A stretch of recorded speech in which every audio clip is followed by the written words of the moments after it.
All right, so we have another coding agent, and this time it is from OpenAI named Codex. And Codex is already available for Mac, but they have launched it for Windows, and it is pretty much similar to Google's anti-gravity. And in today's video, I'll show you how you can utilize it, whether you have to use it or not, and what are the ways you can use it.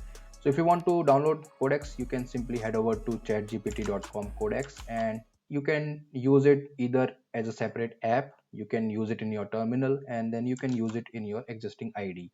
So anyway you can do it. So I am going to show you all different ways that you can do it.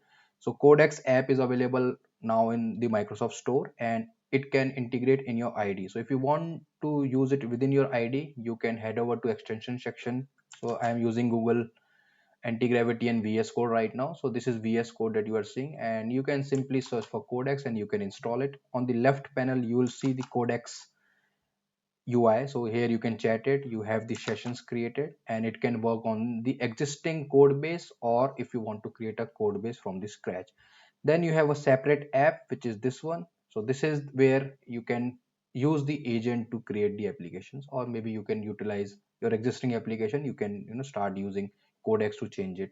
So now let's understand this one first, because this one is pretty much similar to what Google anti-gravity is.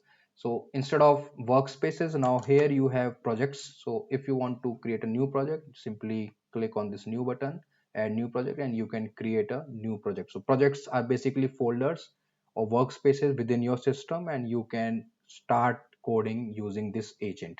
So let's see what this agent can do first. So here is your input box, and here you can provide your prompt to create the application. So if you click on the plus sign, you can include existing file photos to provide the additional context to the AI. You have the MCP shortcuts if you want to connect to any existing MCP, and then you have the speed, standard, fast, plan mode, fast mode, similar to what anti-gravity offers. And then you have the models, so you can use different models. So GPT 5.3 Codex, by default you get it, then 5.4, 5.2 Codex, so all these models you can utilize. And then we have the reasoning. So what kind of reasoning you want the LLM to do. So you have the low, medium, high, extra high, depending on the task, that what kind of task you want to do, you can set the reasoning. And the another thing that I like about Codex, which I found missing in other agentic frameworks, is the skills section, and that too specifically for .NET based application and Windows based application. So skills are basically, or what kind of operations your agent can perform. For example, I added a skill called ASP.NET Core. So you might have noticed most of the agents generally create application on Node.js or Python, right? By default, they use Python or Node.js. So whatever applications you are seeing out there, mostly Node.js and React based application, or maybe Next.js. So now if you want to switch to some different tech stack, you want to make Windows based application, so you can install .NET based skills. You have the WinUI skill also. So those kind of skills you can add, and you can also create your own specific skills. So if you create skills, new skills, you have the options to provide additional skills to the agent. So there you have multiple skills available. The agent can perform your GitHub actions. So agent can also perform the Git operation. So it can do the pull, pushing, committing, right? All those things that agent can do. And here you can do your skill, right? You can define your skill, what kind of skill the agent wants to do, and you can provide the context over here. Now I have the existing application created, which I created using the .NET based skills, because I found this thing missing in many of the coding agents. So this project that I created, it's a .NET based application, and I provided a very high level prompt just to make a .NET based application for timesheet management. Now if you want to open this project, it has the integrated by default ID. So for now we have VS Code installed, so it is by default selecting VS Code. So if I click on this open button in the right corner, you will see that open action. So if I click on this, it will open the code that the agent has written in the existing ID. So it will open the code in my VS Code. So this is the code that it has written, and if you see, it is following the standard practice of .NET C# based application. So I can now either chat from the Codex application itself if I want to make some changes here. Otherwise, I can simply use the extension in my VS Code, and I can further on write code from here. So this is one way, one thing which I like.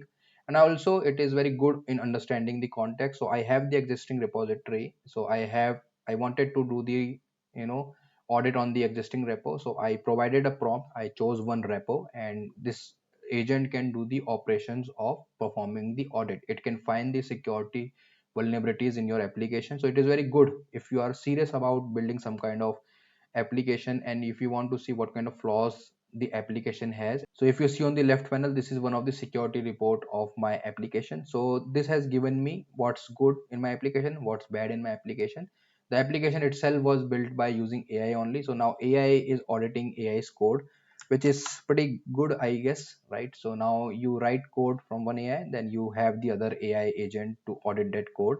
So now this agent also has the git ability. So now if you want to see what changes this agent has done for you, so you can simply click on this toggle diff panel, and now the agent will show you what kind of changes this agent has done for you. So you can see the difference line by line. You can see the working tree in which branch you are working, and you can simply provide your prompt that I want to commit to this particular branch, I want to switch to a different branch, and the agent is capable of doing it. So this is very good. If you want to commit, if you want to give authority to the agent, so the agent is gonna do the operations for you. So once you install it, you will get the option to provide a sandbox user, right? So what this agent do, the agent creates another user for you, and this user can, this automation user, right, it's not a real user, it's a agentic user, can perform the operations for you. So now it can able to run the shell commands in your system. So now using those shell commands only, the agent will perform all the operations. So it's very good if you are seeing in terms of writing code and just by providing the prompt only. If you do not want to simply provide do any shell commands, you can simply block the agent also to do not have the access. But generally this agent works very well if you have, if it has some kind of access to the system, and it will be performing much better. Do one thing, let's create another project. I'm going to click on another project, and let's build a small application, and let's see how this agent is performing. I am not going to do any comparison which is better, Cloud Code or Codex. To be honest, from my point of view, if I'll see, all these agents are better. If you are someone who is very basic at coding, very new at coding, and this is gold for you. This agent can write, any agent, not specific to Codex, any agent can write better code than 50 to 60% of the developers. Okay, so I am going to create one more folder, and here I am going to say testing Codex. So what we are going to do, we are going to create a folder, select this folder, this is our new workspace, and now inside this workspace we are going to create a thread, right? So thread means a new session, you can say.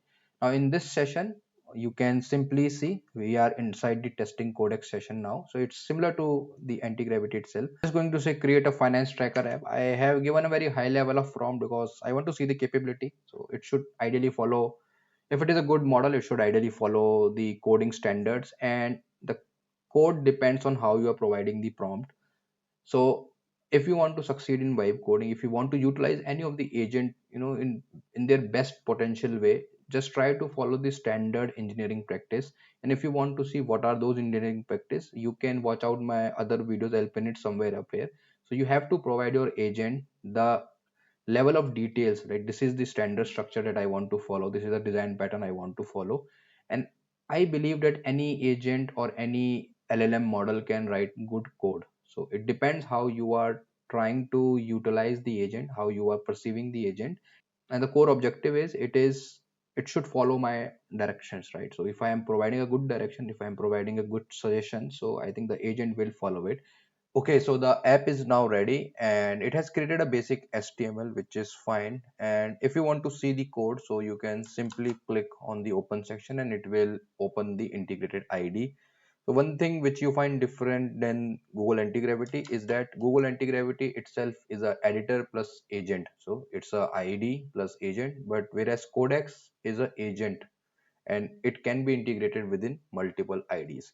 So let's try to open this. We'll try to open it in VS Code, and then we'll see how the app is looking. Okay, so this is the application that it has created. So it's a basic HTML page, one JS file, then we have CSS, and this is how it is looking, right? So it is not any node application or something, it's just a basic static HTML page with some JavaScript written. So now obviously you can have it as a UI, and you can create a full stack application also, right? So if you provide a better prompt, so this was a very naive prompt that I provided, and if you have some detailed prompt, I think this is able to do it. So now the question comes in, like whether you should use it or you should use some other agent such as Claude or maybe anti-gravity. My opinion, you can use any of the agent as long as you know what to prompt, how the code works. So in order to create code, or in order to create application using these tools, you should know first of all that how software development work, right? So if you know the fundamentals, then any of the tool can work for you. Now if you are someone who is serious and want to build application or maybe SaaS product using these tools, and I would recommend to watch my last video, which I'll put somewhere up there. So we have talked about how you have to think as a software engineer before writing the code or writing the prompt in order to make an application. So I would recommend to watch that video. Most of the coding agent are able to make the application more than just a MVP. So you should know the concept, how you want to create the application, how you want to connect to a database, how many layer of the application your application should have. So all these concepts you can apply via prompting, and the tools are available for you.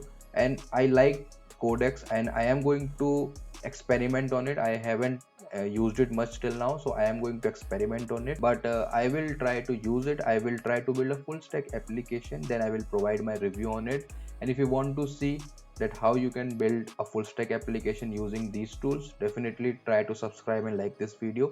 In future also, I am going to make a video on Codex if it is better than anti-gravity, Codex, Claude, and any other agent. So if you want to watch all those videos, you can subscribe to my channel, and I'll see you in the next video.